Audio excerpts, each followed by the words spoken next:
السلام علیکم ورحمۃ اللہ وبرکاتہ۔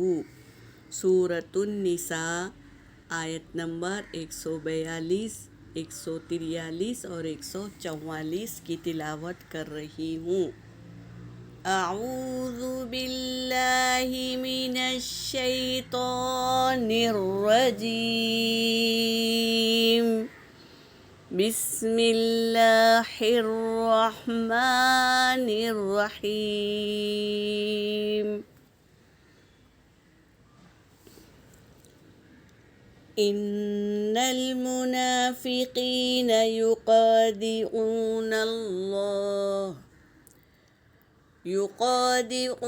الله وهو خادعهم وإذا قاموا إلى الصلاة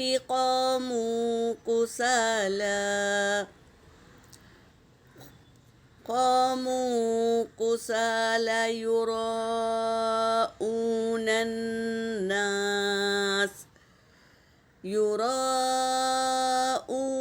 الناس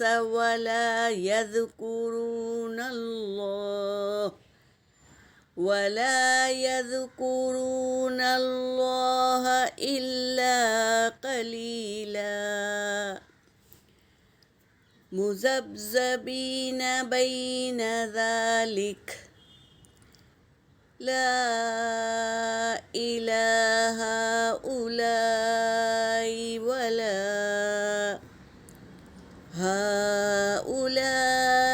ولا إله هؤلاء،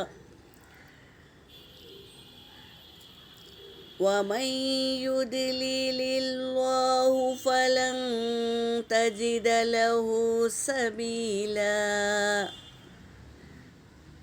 يا أيها الذين آمنوا لا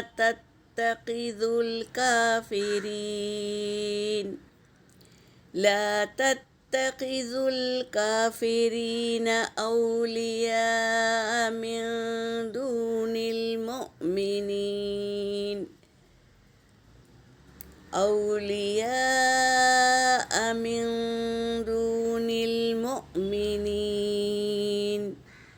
أتريدون أن تجعلوا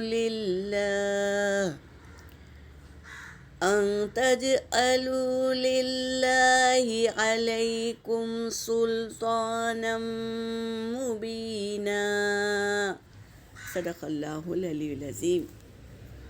انا کا مطلب ہے بے شک، ان المنافقین بے شک منافق، یخادعون اللہ وہ دھوکہ دیتے ہیں اللہ کو۔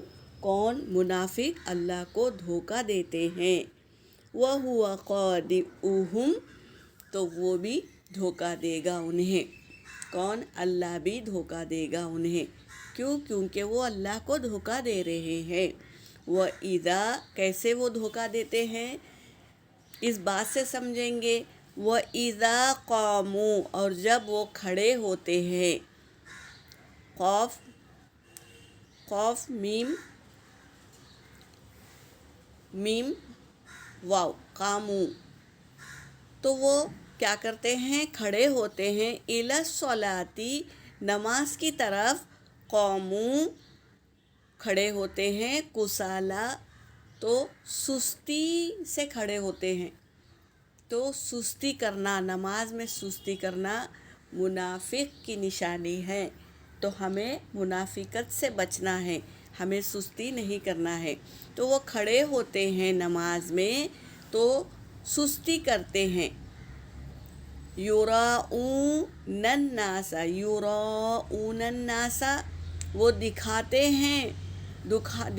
ہیں لوگوں کو، کیا؟ نماز پڑھ کر دکھاتے ہیں۔ ولا یذکرون اللہ نہیں وہ ذکر کرتے اللہ کا، الا سوائے قلیلا تھوڑا، وہ اللہ کا ذکر نہیں کرتے بلکہ تھوڑا کرتے ہیں۔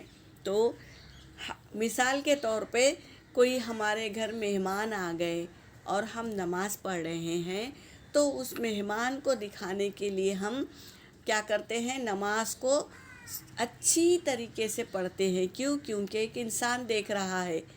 لیکن ہم جس کے لیے نماز پڑھتے ہیں، اللہ کے لیے نماز پڑھتے ہیں، تو اللہ کو راضی کرنے کے لیے ہم نماز اچھی طریقے سے نہیں پڑھتے. تو یہاں پر وہی بتا رہے ہیں کہ وہ دکھاتے ہیں لوگوں کو، اور وہ اللہ کا ذکر کرتے ہیں لیکن تھوڑا کرتے ہیں. اگر پوری نماز ہم صحیح طریقے سے اللہ کو راضی کرنے کے لیے اگر پڑھیں گے تو پورے کا پورا اجر ملے گا، ورنہ ہمیں تھوڑا ہی اجر ملے گا. مذبذبین، ادھر ادھر ہوتے ہیں، بین ذالک، درمیان میں، کبھی ادھر کبھی الٹ کبھی پلٹ ہوتے ہیں. لا الہ، نہیں ہے، ہؤلائی، لا الہ، لا الہ ہؤلائی اس کی طرف، ولا الہ ہؤلائی یا اس کی طرف. وَمَن یضلل اللہ، وَمَن یضلل اللہ، اور جو گمراہ ہوگا، اللہ سے گمراہی اختیار کر لے گا، فَلَن تَجِدَ، تو ہرگز نہیں وہ پائے گا، لہو، نہیں اس کے لیے، لہو اس کے لیے، سبیلا، کوئی راستہ. اگر وہ اللہ سے گمراہ ہو جائے گا تو اس کے لیے کوئی راستہ نہیں ہوگا. تو ہم کو چاہیے کہ اللہ کو راضی کرنے کے لیے اللہ کا ذکر کرے، اللہ کی نماز پڑھے اور اللہ کی کتاب کا ذکر کرے، صرف اللہ کے لیے، کسی کو دکھانے کے لیے نہیں. تو یہ سب سے بہترین عبادت ہے جو اللہ کو خوش کرنے کے لیے کرتے ہیں. اب دوسری آیت ہے، یا ایھا الذین آمنو، اے وہ لوگو، آمنو، ایمان لائے ہو، لا تتخذوا الکافرین، تو نہ تم دوست بنانا کافر کو، اولیاء یعنی دوست، تم کافر کو دوست نہ بنانا. آج کی آیت میں بھی آ گیا ہے کہ کافر کو دوست نہیں بنانا. کافر کون؟ جو اللہ کی آیتوں کا انکار کرے اور نبی کا انکار کرے، وہ ہے کافر. من دون اللہ، من دون المؤمنین، یعنی مومنوں کو چھوڑ کر کافر کو دوست نہ بناؤ. اتریدون، کیا تم چاہتے ہو، ان تجعلوا، کہ تم بنا لو، للہ، اللہ کے لیے، علیکم، تم پر، سلطانم مبینہ، سلطانم مبینہ، کھلی ہوئی سلطنت. تم چاہتے ہو کہ اللہ کے لیے بنا لے کھلی ہوئی سلطنت، تو ایسا نہیں کرنا ہے. ہمیں اللہ کے احکاموں پر چلنا ہے. جو اللہ کا انکار کرتے ہیں، نبی کا انکار کرتے ہیں، تو ان سے دوستی نہیں کرنا. اور جو مومن ہے، ایمان والا ہے، ان سے دوستی رکھنا. یہ اللہ تبارک تعالیٰ آیتوں کے ذریعے ہمیں پیغام دے رہے ہیں. یہاں پر میرا سبق ہو گیا. وآخر دعوانا ان الحمد للہ رب العالمین.